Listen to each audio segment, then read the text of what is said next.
شروع کرتا ہوں اللہ کے نام سے جو بڑا مہربان اور نہایت رحم کرنے والا ہے۔ حضرت ابو ایوب انصاری رضی اللہ تعالیٰ عنہ سے مروی ہے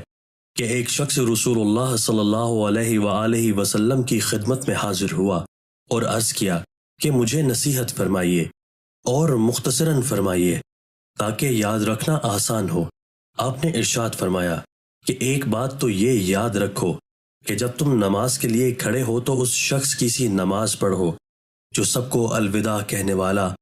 اور سب سے رخصت ہونے والا ہو، یعنی دنیا سے جانے والے آدمی کی نماز جیسی ہونی چاہیے۔ تم ہر نماز ویسی نماز پڑھنے کی کوشش کرو،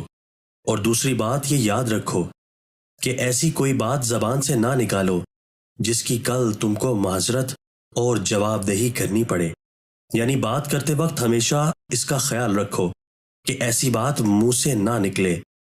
جس کی جواب دہی کسی کے سامنے اس دنیا میں یا قیامت کے دن خدا کے حضور میں کرنی پڑے۔ اور تیسری بات یہ یاد رکھو کہ آدمیوں کے پاس اور ان کے ہاتھ میں جو کچھ نظر آتا ہے اس سے اپنے آپ کو قطعاً مایوس کر لو،